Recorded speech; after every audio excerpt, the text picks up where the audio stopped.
Le conflit des normes, c'est quand deux personnes qui sont dans un même espace vivent des références, des normes différentes.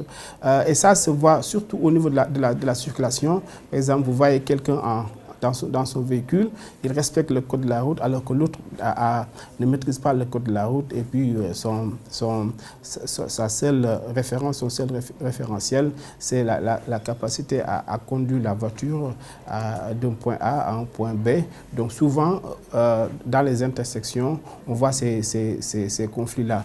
Au niveau des marchés, on voit ces types de conflits, c'est-à-dire les personnes ne partagent pas les mêmes valeurs, ne partagent pas les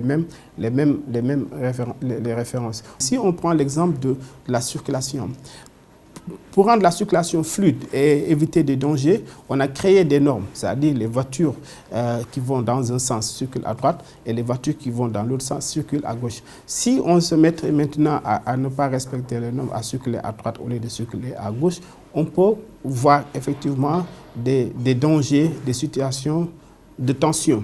Effectivement, la société, elle est comme ça. C'est-à-dire, il y a des comportements qui sont normés et la personne qui est intégrée, qui assimile ces normes-là, agit de cette façon. Si on reçoit des personnes qui ont d'autres éducations, d'autres façons de comprendre et qui font le contraire de ces comportements admis, automatiquement, cette situation génère des tensions. Or, c'est ce à quoi nous assistons dans nos sociétés.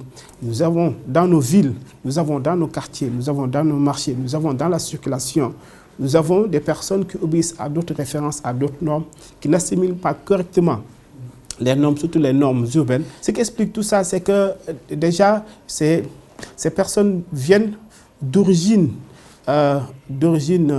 différentes et se sont adaptées à ces situations par la violence, se sont adaptées par la situation avec d'autres canaux, avec d'autres institutions de socialisation.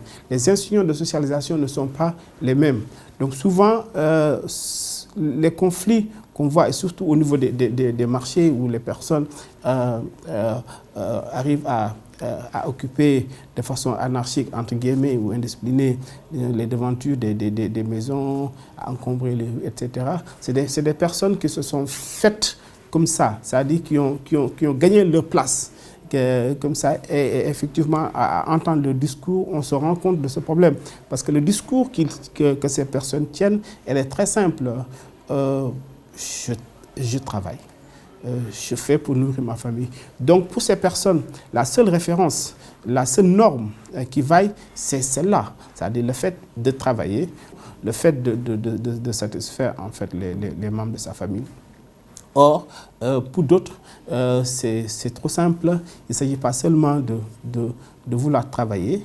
Travailler, c'est une chose, mais le faire aussi d'une certaine façon, c'est-à-dire l'intérêt général est primordial sur ces facteurs-là.